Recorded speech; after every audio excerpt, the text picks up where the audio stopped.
स्वागत है आपका उच्चतर शिक्षा सेवा आयोग असिस्टेंट प्रोफेसर प्रवक्ता परीक्षा प्रैक्टिस सेट नंबर है ये 5 सामान्य ज्ञान का, जो सभी विषय के अभ्यर्थियों के लिए अनिवार्य है। इसका पहला क्वेश्चन, भारत में वह कौन सा शहर है जिसे केरोसिन मुक्त शहर के रूप में घोषित किया गया है? तो भारत का चंडीगढ़ शहर है जिसे केरोसिन मुक्त शहर घोषित किया गया है। क्वेश्चन नंबर 2, ICCT यानी टी20 महिला विश्व कप 2018 कहाँ आयोजित किया जाएगा? तो ICC 2020 महिला विश्व कप का जो आयोजन किया जाएगा ऑस्ट्रेलिया में किया जाएगा, ICC 2020 मैच। क्वेश्चन नंबर 3 है, प्रधानमंत्री लोक सेवा उत्कृष्ट पुरस्कार 2014 किसे प्रदान किया गया है? तो प्रधानमंत्री लोक सेवा उत्कृष्टता पुरस्कार 2014 को प्रदान किया गया है MP के लाडो अभियान को, यानी ऑप्शन डी यहाँ पे राइट हो जाएगा। क्वेश्चन नंबर 4 है, पुरुषों में सर्वाधिक कैंसर किस राज्य में है? तो 4 का डी है, मिजोरम राज्य है। क्वेश्चन नंबर 5 है, गैने के अनुसार सीखने के प्रकार है? तो कुल सीखने के उपयुक्त सभी प्रकार हैं। उद्दीपन अनुक्रिया संबंध तथा प्रत्यय अधिगम संबंध भी है, बहुभेदी विभेदीकरण तथा सिद्धांत अधिगम भी है, और शाब्दिक संबंध अथवा क्रम भी है, यानी उपयुक्त सभी है। क्वेश्चन नंबर 6 है, अंतर आलोचन किस अनुसंधान का अपेक्षित सोपान है? तो ये 6 का राइट ऑप्शन बी, यानी ऐतिहासिक अनुसंधान। अंतर आलोचन किस अनुसंधान का अपेक्षित सोपान है? तो ऐतिहासिक अनुसंधान का है। क्वेश्चन नंबर 7, निम्न में कौन सा सही मिलान नहीं है? तो 7 का जो सही मिलान नहीं है वो है ऑप्शन सी। बाकी उपलब्धि परीक्षण, विषय वस्तु वैधता, ये सही मिलान किया गया है। अभिक्षमता परीक्षण, भविष्यात्मक वैधता, ये भी सही है। तार्किक परीक्षण, विषय वस्तु वैधता, ये गलत है 7 का। जबकि व्यक्तिगत परीक्षण, संगामी वैधता, ये भी सही है। क्वेश्चन नंबर 8 है, विश्वविद्यालय अनुदान आयोग के संबंध में निम्न में कौन सा एक कथन सही नहीं है? इसे 1956 में संसद के एक अधिनियम द्वारा स्थापित किया गया था, सही है। इसे उच्च शिक्षा की उन्नति और समन्वय का कार्य सौंपा गया था, ये भी सही है। इसी केंद्र सरकार से योजनागत और गैर योजनागत निधियां प्राप्त होती हैं, 8 का ये भी सही है। राज्य विश्वविद्यालय, इसी राज्य सरकार से निधियां प्राप्त होती हैं, ये गलत है, यही वाला ऑप्शन मिला नहीं है। तो 10 का कौन सा, 8 का डी गलत है। क्वेश्चन नंबर 9, व्यवहारिक शोध है? तो व्यवहारिक शोध तात्कालिक समस्याओं के समाधान के लिए जो किया जाता है वही शोध होता है, तो इसका बी का राइट हो जाएगा।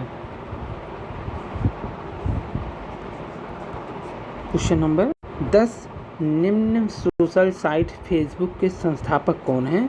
तो मार्क जुकरबर्ग हैं फेसबुक के संस्थापक। क्वेश्चन नंबर 11, निम्न में कोर बैंकिंग प्रोजेक्ट कब शुरू हुआ है? 11 का right option B, core banking जो शुरू हुआ है 2012 में शुरू हुआ है। क्वेश्चन नंबर 11 का बी। क्वेश्चन नंबर 12 है, विकिपीडिया सोशल साइट के संस्थापक कौन है?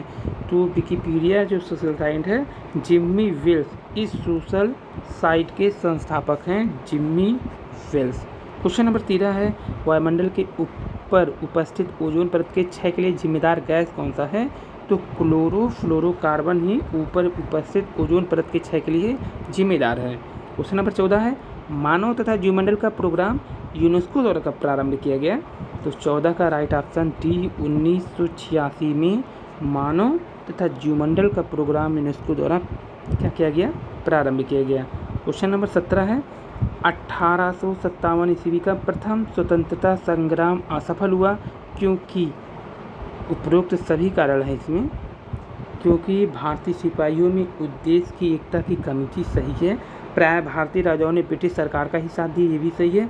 ब्रिटिश सिपाही कहीं अच्छे से सज्जित और संगठित थे, ये भी सही है। तो सभी ऑप्शन इसमें उपयुक्त सही है। क्वेश्चन नंबर 16, आज़ादी की पहली लड़ाई 1857 में किसने भाग नहीं लिया था?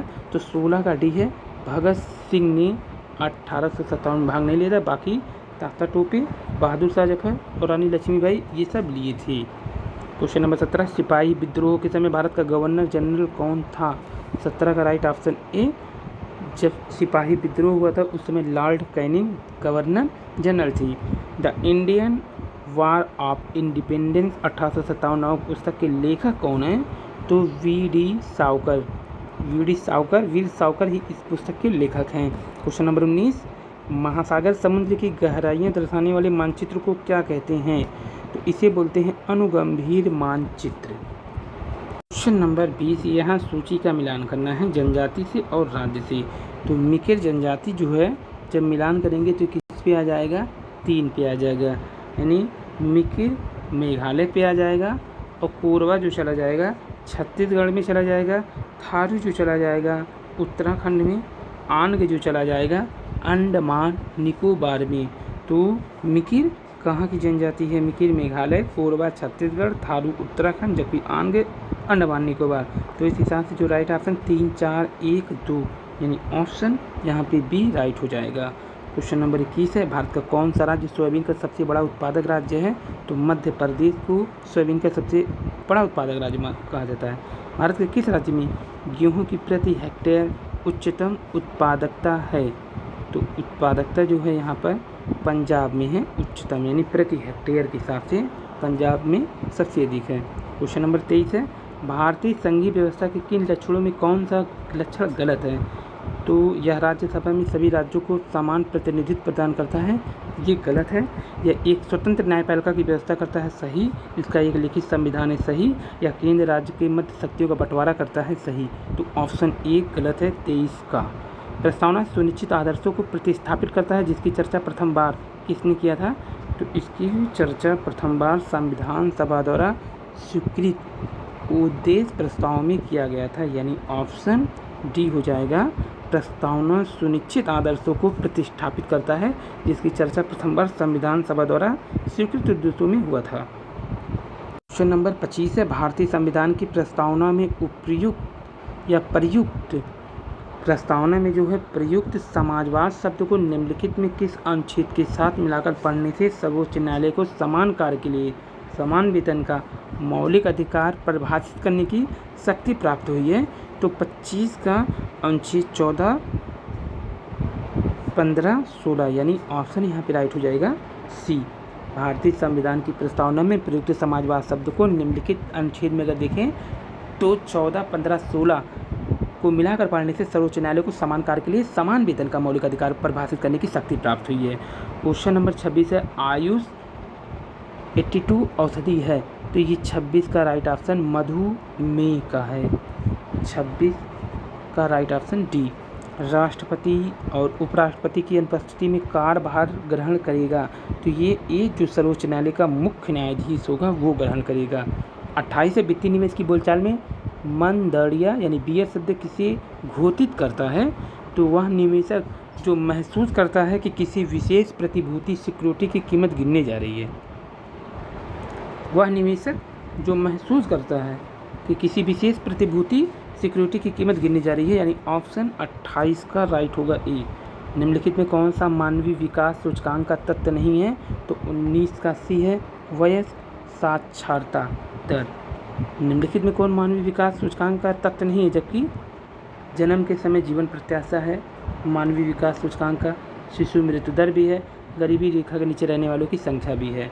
तो ये दोनों हैं कि ऐसा ही क्वेश्चन और आया था इससे पहले वाले प्रैक्टिस सेट में कि कौन मानव विकास सूचकांक यानी ह्यूमन डेवलपमेंट इंडेक्स में नहीं है? तो उसमें जीवन प्रत्याशा था, वास्तविक प्रति व्यक्ति आय था, पौध साक्षरता था, लेकिन सामाजिक असमानता नहीं था। इसमें भी देखिए जन्म के समय जीवन प्रत्याशा सही ये भी है, शिशु मृत्यु दर भी है और गरीबी रेखा के नीचे रहने वालों की संख्या भी है। उसमें भी सामाजिक असमानता नहीं था। इसमें 29 में कौन सा नहीं है? 29 का भी शिशु मृत्यु दर नहीं है, जबकि बाकी हैं।